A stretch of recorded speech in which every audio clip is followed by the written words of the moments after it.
बाबू मोशाय, जिंदगी बड़ी होनी चाहिए, लंबी नहीं।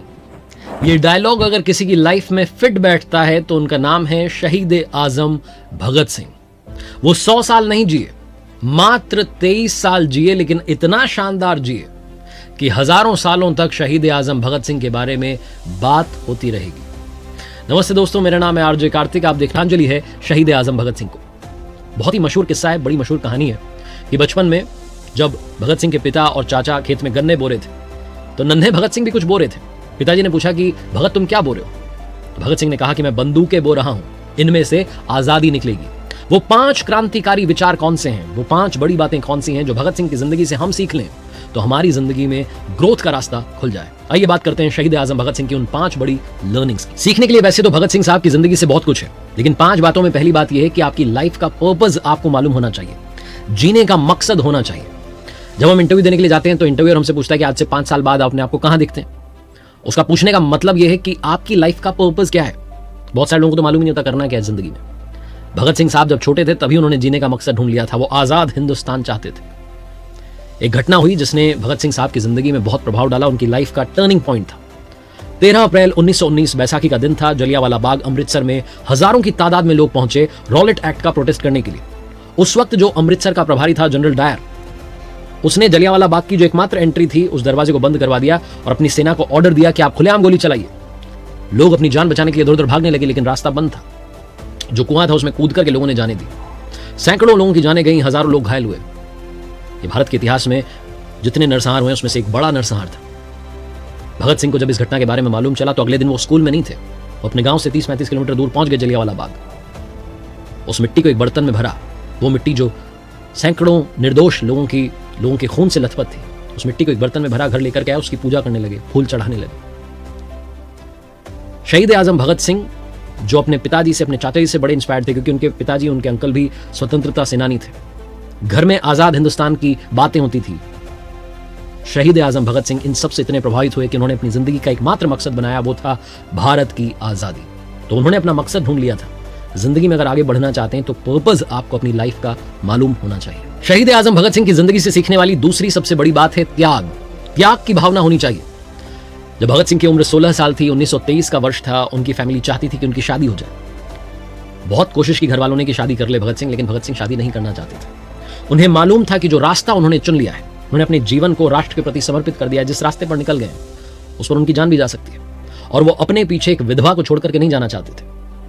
बहुत विनम्र तरीके से उन्होंने अपने घर वालों को मनाने की कोशिश की, लेकिन घर वाले नहीं माने। शहीद आजम भगत सिंह ने आखिरकार घर छोड़ने का फैसला लिया, कानपुर पहुंच गए और आजादी की लड़ाई लड़ना शुरू किया। एक चिट्ठी घर छोड़कर जाने से पहले वो लिख करके गए थे अपने पिताजी के नाम। वो हूबहू आपको पढ़ करके सुनाता हूं। जो पत्र उन्होंने लिखा उसमें वो कहते हैं कि पूज्य पिताजी नमस्ते। मेरी जिंदगी मकसद आला यानी आजाद हिंद के असूल के लिए वक्फ हो चुकी है, इसलिए मेरी जिंदगी में आराम और दुनियावी ख्वाहिशात बाइसे कशिश नहीं है। आपको याद होगा कि जब मैं छोटा था तो बापूजी ने मेरे यज्ञोपवीत के वक्त ऐलान किया था कि मुझे खिदमत वतन के लिए वक्फ दिया गया है, लिहाजा मैं उस वक्त की प्रतिज्ञा पूरी कर रहा हूं। उम्मीद है आप मुझे माफ फरमाएंगे। आपका ताबेदार भगत सिंह। 1924 का वर्ष था। हिंदुस्तान रिपब्लिकन एसोसिएशन के सदस्य बन चुके थे भगत सिंह, और यही उनकी मुलाकात पंडित चंद्रशेखर आजाद से हुई। उनके बहुत अच्छे दोस्त बन गए। HRA जो कि क्रांतिकारी संगठन था जिसने भारत में ब्रिटिशर्स के खिलाफ आवाज बुलंद की, लड़ाई लड़ी। बाद में संगठन का नाम बदल करके हिंदुस्तान सोशलिस्ट रिपब्लिकन एसोसिएशन यानी कि HSRA कर दिया गया था। यहां शहीद आजम भगत सिंह ने भारत में ब्रिटिशर्स का विरोध करने के लिए कई सारे कदम उठाए। इनमें सबसे इंपॉर्टेंट जो स्टेप थी वो ये थी कि इन्होंने 1929 में सेंट्रल असेंबली हॉल में बम फेंका था।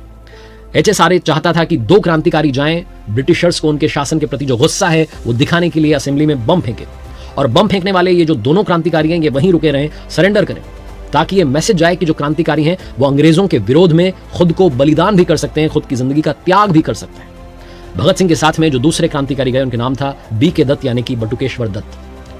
सेंट्रल असेंबली हॉल में जो बम फेंका, जब खुद को सरेंडर किया, 8 अप्रैल 1929 को घटना हुई थी।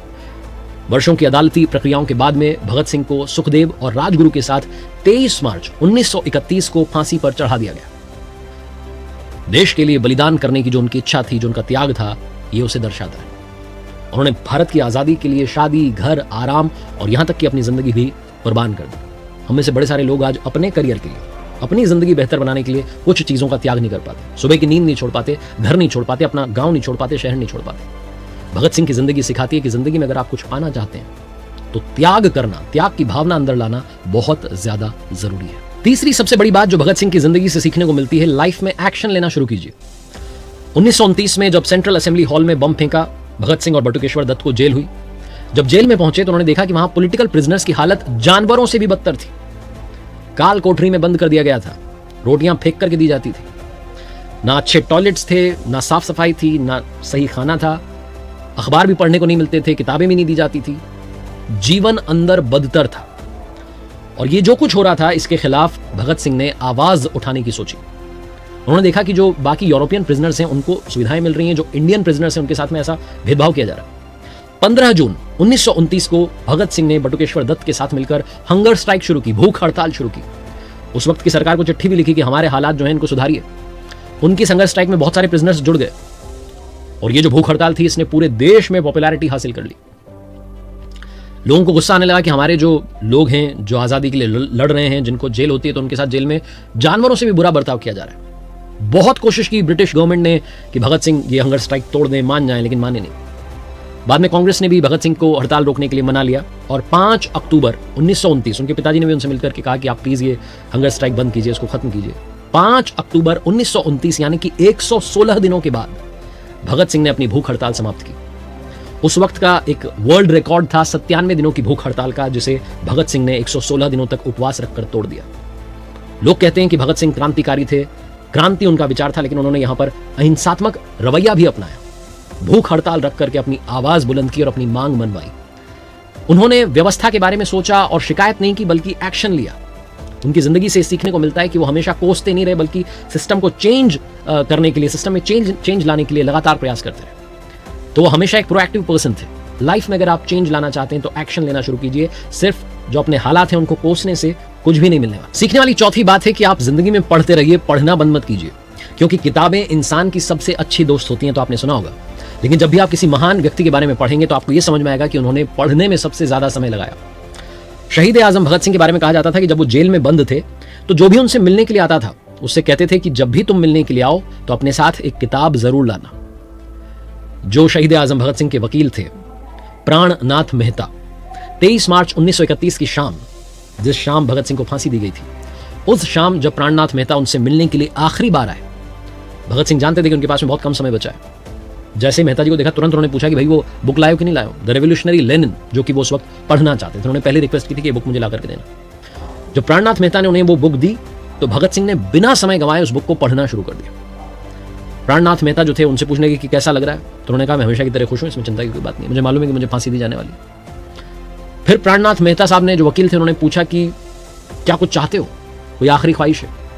तो भगत सिंह ने कहा कि हाँ, मेरी आखिरी ख्वाहिश है कि मैं उसी मिट्टी में जन्म लेना चाहता हूं, उसी देश में पैदा होना चाहता हूं जिस देश में मैं पैदा हुआ हूं, ताकि मैं इस देश की एक बार फिर से अगले जन्म में सेवा कर सकूं। उनसे मिलने के बाद में मेहता साहब राजगुरु और सुखदेव से मिलने के लिए पहुंच गए। बहुत सारे लोगों की भीड़ वहां जेल के बाहर इकट्ठी हो गई थी। जुलूस का डर था, तो इसलिए फांसी का समय 11 घंटे कम किया गया। 24 मार्च को फांसी दी जानी थी, लेकिन 23 मार्च को ही फांसी दे दी गई। जब अधिकारी आए बताने के लिए भगत सिंह को कि आपको फांसी दी जा रही है, तो भगत सिंह ने कहा कि कुछ समय तो दे दो, मुझे ये चैप्टर तो खत्म कर लेने दो, पढ़ तो लेने दो। बताया जाता है कि भगत सिंह ने अपनी जिंदगी में सैकड़ों किताबें पढ़ी और यहां तक कि वो जब जेल में थे तभी वो किताबें पढ़ते थे और वहां से आर्टिकल्स लिखा करते थे ताकि देश के युवाओं को जागरूक किया जा सके। चौथी बात जो है वो यही सिखाती है कि अच्छी किताबें पढ़िए, अच्छा ज्ञान जो है अपनी जिंदगी में ऐड ऑन कीजिए ताकि आप लाइफ को चेंज कर पाए, एक बेहतर इंसान बन पाए। सीखने वाली आखिरी बात, सबसे इंपॉर्टेंट बात, जिंदगी में बहादुर बनिए। बहादुरी का जो गुण है ये बहुत कम लोगों में पाया जाता है, लेकिन अगर आपके अंदर बहादुरी है तो आप रिस्क भी ले सकते हैं, अपनी लाइफ में बड़े कदम भी उठा सकते हैं, जिंदगी में कुछ बड़ा करके भी दिखा सकते हैं। भगत सिंह का सबसे बड़ा गुण था वो बहादुर थे, साहसी थे। 7 अक्टूबर 1930 को जब अदालत ने भगत सिंह और उनके साथियों के लिए मौत की सजा की घोषणा की तो पूरे देश में लोग उदास हो गए। लोगों को लगा कि ये क्या फैसला हो गया। 7 अक्टूबर से 23 मार्च 1931 तक बहुत सारे लोगों ने भगत सिंह और उनके साथियों को मौत से बचाने की बहुत सारी कोशिशें की, लेकिन भगत सिंह बचना नहीं चाहते थे, वो मरना चाहते थे। वो जानते थे कि अगर उनकी जान चली गई, अगर वो शहीद हो गए तो देश के युवा अपनी नींद से जाग जाएंगे और ब्रिटिशर्स के खिलाफ लड़ना शुरू कर देंगे। उन्होंने पंजाब के उस वक्त के गवर्नर को एक चिट्ठी भी लिखी, क्योंकि वो एक वॉर प्रिजनर थे, इसलिए उन्होंने रिक्वेस्ट की कि उन्हें फांसी देने की बजाय गोली मार दी जाए। जब उनसे पूछा गया कि ऐसा क्यों करना चाहते हैं, तो उन्होंने कहा कि क्रांतिकारियों को मरना पड़ता है क्योंकि जिस पर्पस को वो रिप्रेजेंट करते हैं वो सैक्रिफाइस से स्ट्रांग होता है, बलिदान से मजबूत होता है, ना कि कोर्ट में अपील दायर करने से। जब ये घोषणा हुई, जेल में कैदियों को मालूम चला कि आज शाम 23 मार्च की शाम ही फांसी दी जा रही है और सारे साथियों को एक साथ दी जा रही है, भगत सिंह, सुखदेव, राजगुरु, तो बाकी के कैदी बहुत उदास हो गए, रोने लगे। लेकिन जो अधिकारी थे वो बताते हैं कि हंसते हंसते खुश होकर के तीनों ने फांसी का फंदा चूम लिया और बलिदान हो गए। वो कहते हैं कि इतने लोगों को फांसी दी गई, कोई भी फांसी के वक्त इतना खुश नहीं दिखा जितने खुश ये तीनों थे, भगत सिंह, सुखदेव और राजगुरु। जैसा मैंने बताया कि उनका सबसे बड़ा गुण था वो बहादुर थे, साहसी थे और देश के युवाओं को जगाना चाहते थे। अगर ब्रिटिशर्स के खिलाफ लड़ना है तो उनकी वो फांसी जरूरी थी, ऐसा उन्हें लगता था। शहीद आजम भगत सिंह को बारंबार प्रणाम है। उनके बारे में बात करते हुए आज रोंगटे खड़े हो जाते हैं। आज के इस वीडियो में जब मैं उनके बारे में बात कर रहा हूं तो ऐसा लग रहा है कि मैं उनकी जिंदगी को अपनी आंखों से देख पा रहा हूं। शहीद आजम भगत सिंह ने 5 बड़ी कमाल की बातें कही हैं। पहली, बुराई इसलिए नहीं बढ़ रही है कि बुरे लोग बढ़ गए हैं, बल्कि बुराई इसलिए बढ़ रही है कि बुराई सहने वाले लोग बढ़ गए हैं। दूसरी, इस कदर वाकिफ है मेरी कलम मेरे जज्बातों से कि अगर मैं इश्क भी लिखना चाहूं तो इनकलाब लिख जाता। तीसरी, जिंदगी तो सिर्फ अपने कंधों पर जी जाती है, दूसरों के कंधों पर तो सिर्फ जनाजे उठाए जाते हैं। चौथी, सीने पर जो जख्म हैं सब फूलों के गुच्छे हैं, हमें पागल ही रहने दो, हम पागल ही अच्छे हैं। और पांचवी, राख का हर एक कण मेरी गर्मी से गतिमान है, मैं एक ऐसा पागल हूं जो जेल में भी रहकर आजाद है। शहीद आजम भगत सिंह को आज बारंबार प्रणाम है। आपका आशीर्वाद हम युवाओं पर बना रहे। आपसे सीखने वाली बातें काश हमारे युवा सीख लें। आपकी ऊर्जा हर युवा को मिलती रहे और वो अपनी जिंदगी में आगे की ओर बढ़ता रहे, निरंतर प्रगति करता रहे।